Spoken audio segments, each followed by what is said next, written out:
বিসমিল্লাহির রহমানির রহিম।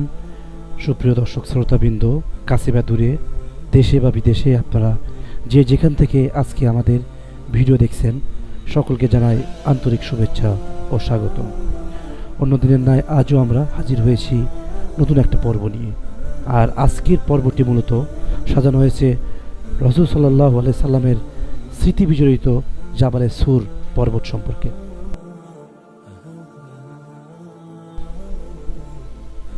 তো শুরু করা যাক আজকের পর্বটি। আপনারা জেনেছেন যে আজকের পর্ব হিসেবে নির্ধারণ করা হয়েছে রাসূল সাল্লাল্লাহু আলাইহি সাল্লামের স্মৃতি বিজড়িত স্থান জাবালে সুর পর্বতমালা এ সম্পর্কে। আশা করি পুরো ভিডিওটি আপনারা দেখবেন এবং ইসলামিক স্মৃতি বিজড়িত রাসূল ইসলামের স্মৃতি বিজড়িত স্থান জাবালে সুর সম্পর্কে অবগত হবেন। আমরা রাসূলুল্লাহ সাল্লাল্লাহু আলাইহি সাল্লামের স্মৃতি বিজড়িত স্থান বা পর্বত গাড়ে সওর পর্বত দেখার জন্য খুব সকাল সকালই বেরিয়ে পড়ি, কিন্তু আল্লাহর রহমতের বৃষ্টি আমাদের সাথে চলতে থাকে, আমাদের বাসও চলতে থাকে এবং টিপ টিপ বৃষ্টি যেন আমাদেরকে আমাদের ইমানি শক্তিকে আরও বৃদ্ধি করতে থাকে।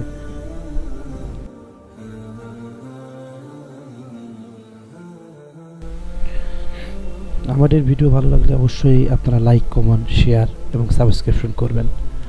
সবার আগে আমাদের নতুন ভিডিও দেখার জন্য অবশ্যই আপনারা বেল বাটনটি প্রেস করে রাখবেন। ধন্যবাদ।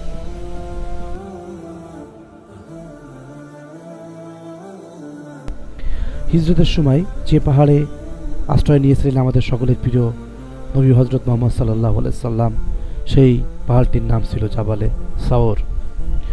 পবিত্র কাবা থেকে 12 কিলোমিটার দক্ষিণে জাবালে সাওরের অবস্থান, যার উচ্চতা প্রায় 5,500 ফিট। মক্কা থেকে মদিনা হিজরতের সময় মহানবী সাল্লাল্লাহু আলাইহি সাল্লাম এই পাহাড়ের একটি গুহায় আশ্রয় নিয়েছিলেন। তার সঙ্গে ছিলেন হযরত আবু বকর রাদিয়াল্লাহু তাআলা আনহু। ঐতিহাসিকরা লেখেন 27 হিজরি মোতাবেক সেপ্টেম্বর 622 খ্রিস্টাব্দে রাসূলুল্লাহ সাল্লাল্লাহু আলাইহি সাল্লাম হিজরতের উদ্দেশ্যে ঘর ত্যাগ করেন। মুসলিম উম্মতের ইতিহাস গ্রন্থে এই সম্পর্কে আলোচনা করা হয়েছে। ঘর থেকে বের হয়ে মুহাম্মদ সাল্লাল্লাহু আলাইহি সাল্লাম সতর্কতা স্বরূপ মদিনার বিপরীত দিক থেকে তথা ইয়ামানের দিকে 5 মাইল এগিয়ে যান। তারা মক্কা থেকে দক্ষিণে অবস্থিত সাওর পাহাড়ের একটি গুহায় আশ্রয় নেন। এটা ছিল অত্যন্ত উঁচু পাহাড়। পাহাড়ে উঠতে গিয়ে মুহাম্মদ সাল্লাল্লাহু আলাইহি সাল্লাম আমাদের প্রিয় নবী এর পা কেটে যায়। সতর্কতা স্বরূপ হযরত আবু বকর রাদিয়াল্লাহু তাআলা আনহু আগে গুহায় প্রবেশ করেন এবং পরিষ্কার করেন গুহাটি। নিজের তহবন্ধ ছিঁড়ে গুহায় ছিদ্রগুলো বন্ধ করেন। 2টি ছিদ্র অবশিষ্ট থাকলে নিজের পা দিয়ে তা বন্ধ করে রাখেন। রাতের বেলা তার পায়ে বিষাক্ত কিছু দংশন করে। মুহাম্মদ সাল্লাল্লাহু আলাইহি সাল্লাম বিষয়টি জানতে পেরে ক্ষত স্থানে নিজের থুতু মোবারক লাগিয়ে দেন। খাতমুন নাবিয়িন পৃষ্ঠা নম্বর 459 এই বইতে এই সম্পর্কে আলোচনা করা হয়েছে। হিজরতের বিষয়টি অত্যন্ত গোপন রাখা হয়।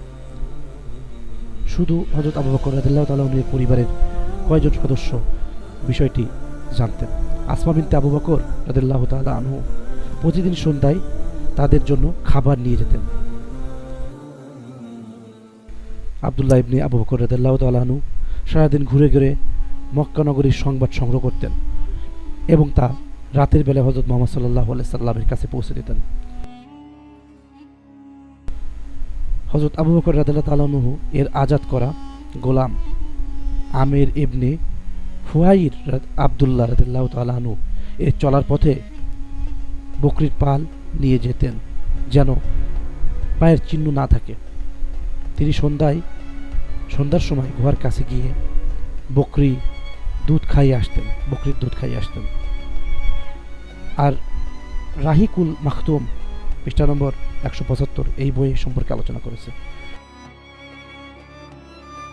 কুরাইশ নেতারা ঘোষণা করে কেউ হযরত মুহাম্মদ সাল্লাল্লাহু আলাইহি ওয়াসাল্লামকে জীবিত অথবা মৃত উপস্থিত করতে পারলে তাকে 100 উট উপহার দেওয়া হবে। ফলে বহু মানুষ তার সন্ধানে বের হয়। এমনকি একটি অনুসন্ধানকারী দল সওর পর্বতের গুহার সামনে উপস্থিত হয়। হযরত আবু বকর রাদিয়াল্লাহু তাআলা আনহু তাদের দেখে ভয় পেয়ে গেলেন। রাসূলুল্লাহ সাল্লাম তাকে সান্ত্বনা দেন। অন্যদিকে আল্লাহর ইশারায় গুহার মুখে মাকড়সা ও বন্য কবুতর বাসা বেঁধেছিল, তাই অনুসন্ধানকারীদের কোনো প্রকার সন্দেহ না করেই চলে যায়। রাসূলুল্লাহ সাল্লাম হযরত আবু বকর রাদিয়াল্লাহু তাআলা আনহু সাওর পর্বতের গুহায় 3 দিন অবস্থান করেন। মুইনিস সিরাতে পৃষ্ঠা নম্বর 158, সিরাতে খাতামুল আম্বিয়া পৃষ্ঠা নম্বর 48 এই গ্রন্থের সম্পর্কে আলোচনা করা হয়েছে।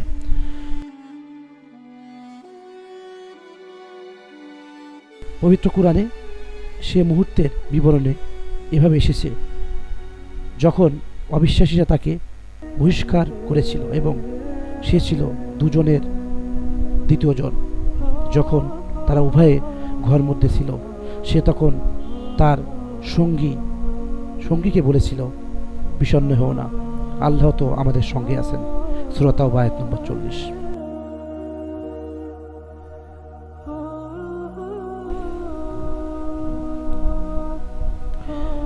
মহানবী হযরত মুহাম্মদ সাল্লাল্লাহু আলাইহি সাল্লাম যেসব জায়গায় অবস্থান করেছেন বা যেসব পথ দিয়ে চলাফেরা করেছেন, তার সবই ধর্মপ্রাণ মুসলমানদের কাছে খুবই আবেগ ও শ্রদ্ধার।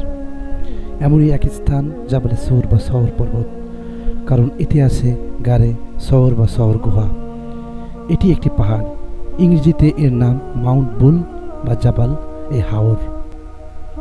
পর্বতটি নবী প্রেমীদের কাছে খুবই আবেগের। মক্কার নেতারা হত্যার ষড়যন্ত্র করলে হিজরতের উদ্দেশ্যে মদিনায় যাত্রা করেন মহানবী হযরত মুহাম্মদ মুস্তাফা সাল্লাল্লাহু আলাইহি সাল্লাম। হিজরতের শুরুতে তিনি আশ্রয় নেন সওর পর্বতের গুহায়। সাথে ছিলেন ইসলামের প্রথম খলিফা হযরত আবু বকর রাদিয়াল্লাহু তাআলা আনহু।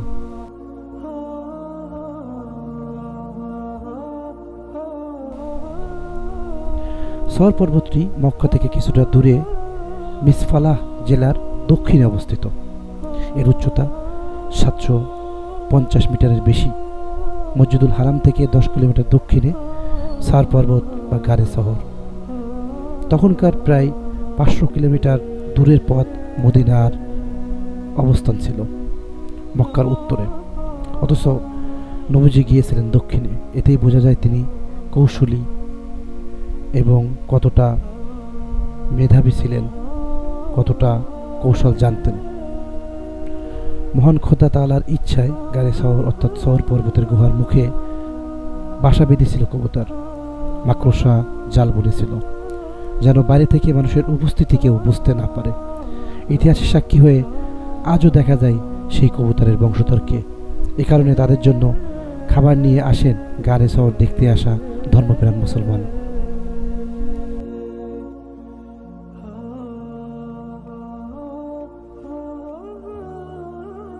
ইসলামের ইতিহাস থেকে জানা যায় হযরত আবু বকর রাদিয়াল্লাহু তাআলা আনহুর গোলাম আমির বিন ফুহাইরা পর্বতের ময়দানে ছাগল চড়াতো এবং যখন রাত্রির এক অংশ অতিবাহিত হয়ে যেত তখন সে ছাগল নিয়ে গারে শহরের নিকটে যেত এবং আত্মগোপনকারী নবী করিম সাল্লাল্লাহু আলাইহি সাল্লাম এবং তার সাহাবীকে আবু বকর সিদ্দিক রাদিয়াল্লাহু তাআলা আনহুকে দুধ পান করাতো।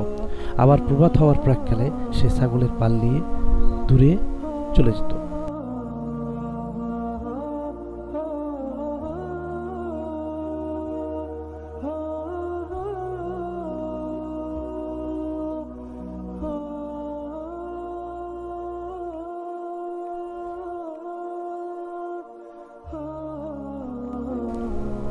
অধিকন্তু আব্দুল্লাহ বিন আবু বকরের গমন পথে তার পদচিহ্নগুলো যাতে মিশে যায় তার জন্য আমির বিন ফুহাইরা সেই পথে ছাগল খেদিয়ে নিয়ে যেত।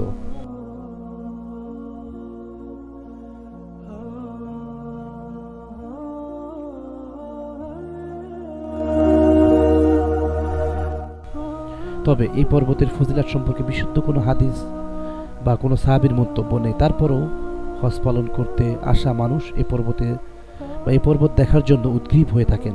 এবং তা দেখতে যান। হাজিদের দর্শনীয় স্থানের তালিকায় এই পর্বতের নাম থাকেই। দর্শনার্থীদের অনেকেই সওয়ার পর্বতে দল বেঁধে ওঠেন, কেউ নিচে থেকেই দেখেন।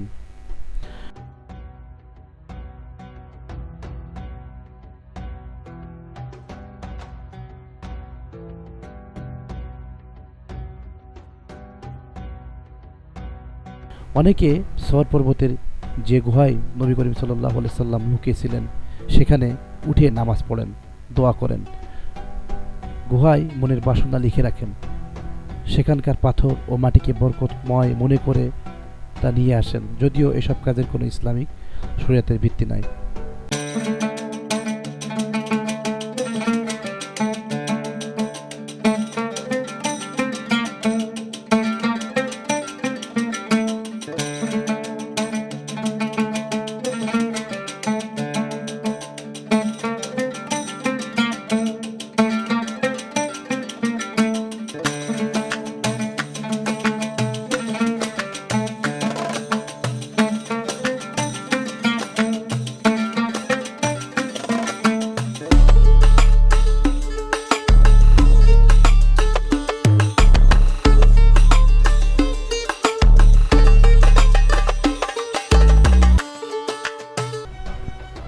হাজী সাহেবরা যখনই রাসূলুল্লাহ সাল্লামের যে কোনো স্মৃতি বিজড়িত স্থান দেখেন তখনই আবেগঘন পরিবেশ সৃষ্টি হয় এবং তাদের ঈমানি শক্তি বৃদ্ধি পায়। সবসময় তারা রাসূলুল্লাহ সাল্লামের যে কোনো স্মৃতি বিজড়িত স্থান দেখা মাত্রই আল্লাহরকে স্মরণ করে, রাসূলকে স্মরণ করে এবং গুনাহ মাফের জন্য আল্লাহর দরবার বারবার ক্ষমা চায় এবং আল্লাহর দরবারে শুকরিয়া স্বরূপ মোনাজাত করে এবং নিজের গুনাহ মাফের জন্য মোনাজাত করে। আমাদের কাফেলা থেকেও আমরা সেটাই করেছিলাম, আল্লাহর দরবারে শুকরিয়া স্বরূপ এবং নিজের গুনাহ মাফের জন্য এবং আমাদের সকলের গুনাহ মাফের জন্য আল্লাহর দরবারে মোনাজাত করেছিলাম। আল্লাহ আমাদের মোনাজাতকে কবুল করুক এবং ইসলামের পথে চলার তৌফিক দান করুক। আল্লাহুম্মা আমিন।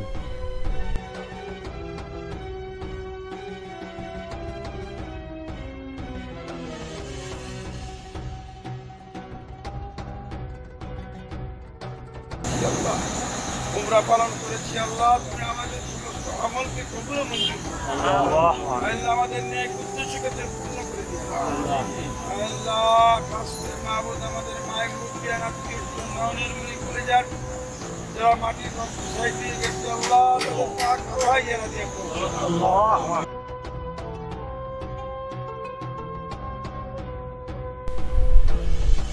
আমাদের ভিডিও ভালো লাগলে অবশ্যই লাইক, কমেন্ট, শেয়ার, সাবস্ক্রিপশন করবেন। আপনাদের একটি লাইক, কমেন্ট এবং একটি সাবস্ক্রিপশন আমাদেরকে পরবর্তী ভিডিও বা আগামী ভিডিও বানানোর জন্য অনুপ্রেরণা যোগায়। অবশ্যই লাইক, কমেন্ট, সাবস্ক্রিপশন এবং বেশি বেশি শেয়ার করবেন। ধন্যবাদ।